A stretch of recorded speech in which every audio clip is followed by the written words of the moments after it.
ಸಬ್ಸಿಡಿಯಲ್ಲಿ ಟ್ರ್ಯಾಕ್ಟರ್ ಕೊಡಿಸ್ತೀನೆಂದು ವಂಚನೆ, ರೈತರಿಗೆ ವಂಚನೆ ಮಾಡ್ತಿದ್ದ ಮಹಾವಂಚಕನ ಬಂಧನ.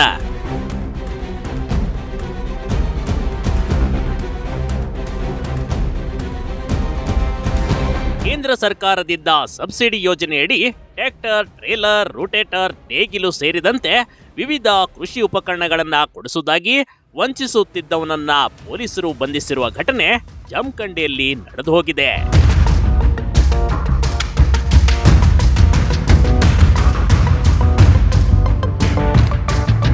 ಮಾಲಿಂಗ್ಪುರದ ಕಂಡೇರಮಟ್ಟಿ ನಿವಾಸಿ ರಾಜು ಬಸವಂತ ಗಸ್ತಿ ಎಂಬಾತನೇ ಬಾಗಲಕೋಟೆ ಹಾಗೂ ಬೆಳಗಾವಿ ಸೇರಿದಂತೆ ವಿವಿಧೆಡೆ ಹಣ ಸಂಗ್ರಹಿಸಿ ವಂಚನೆ ಮಾಡ್ತಿದ್ದ ಕಣ್ರಿ. ಇದೀಗ ವಂಚನೆ ಮಾಡಿ ಪೊಲೀಸರ ಅತಿಥಿಯಾಗಿದ್ದಾನೆ ನೋಡಿ.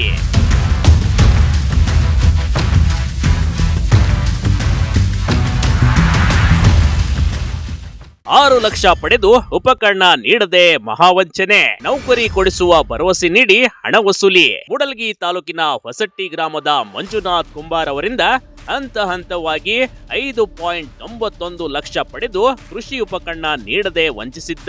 ಇವರು ದೂರನ್ನ ನೀಡಿದ್ರು. ಇದರಿಂದ ದೂರು ವಿಚಾರಣೆ ಮಾಡುತ್ತಿದ್ದಾಗ ಈತನ ಅಸಲಿ ಎತ್ತು ಬೆಳಕಿಗೆ ಬಂದಿದೆ.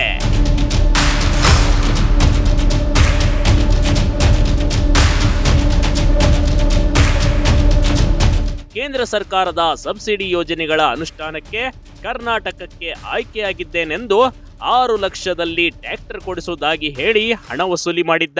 ಹಲವು ಜನರಿಗೆ ಟ್ರ್ಯಾಕ್ಟರ್ ನೀಡಿ ಮಠಾಧೀಶರು ಹಾಗೂ ರಾಜಕಾರಣಿಗಳನ್ನ ಕರೆಸುತ್ತಿದ್ದ ಕಣ್ರಿ. ಕ್ರಿಕೆಟ್ ಹಾಗೂ ವಿವಿಧ ಕಾರ್ಯಕ್ರಮಗಳಿಗೆ ಲಕ್ಷಾಂತರ ಹಣ ನೀಡಿ ಪ್ರಚಾರ ತೆಗೆದುಕೊಳ್ತಿದ್ದ ಎಂದು ಪೊಲೀಸ್ ಮೂಲಗಳು ತಿಳಿಸಿವೆ.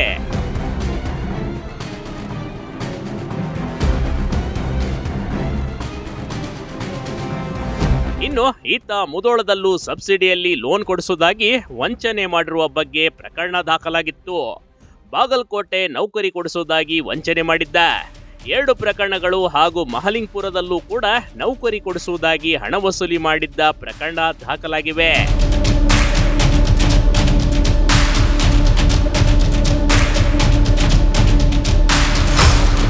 ಜಮಖಂಡಿ ನಗರದ ಜಮ್ಗಿ ರಸ್ತೆಯಲ್ಲಿ ಹೈಟೆಕ್ ಆಫೀಸ್ ತೆರೆದಿರುವ ರಾಜು ಗಸ್ತಿ ಹಲವು ರೈತರಿಗೆ ವಂಚನೆ ಮಾಡಿರುವ ಸಾಧ್ಯತೆ ಇದೆ. ಈ ಬಗ್ಗೆ ತನಿಖೆ ನಡೆಯುತ್ತಿದೆ ಕಣ್ರಿ. ಪಾಪ ಸಬ್ಸಿಡಿ ಅಂದ ಕೂಡಲೇ ಅನ್ನದಾತರು ಹಿಂದೆ ಮುಂದೆ ನೋಡದೆ ತಾನು ಶ್ರಮಪಟ್ಟು ದುಡಿದ ಹಣವನ್ನ ಈತನಿಗೆ ಕೊಟ್ಟು ಮೋಸ ಹೋಗ್ತಿದ್ರು. ಒಟ್ಟಲ್ಲಿ ಇಂಥವನ ಬಂಧನವಾಗಿದೆ. ಮೋಸ ಹೋದವರು ಮುಂದೆ ಬಂದು ಈತನ ವಿರುದ್ಧ ದೂರನ್ನ ನೀಡಬೇಕಾಗಿದೆ. Big TV Karnataka, Jamkhandi.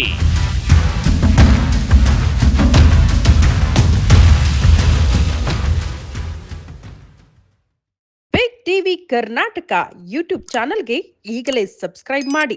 ಧನ್ಯವಾದಗಳು.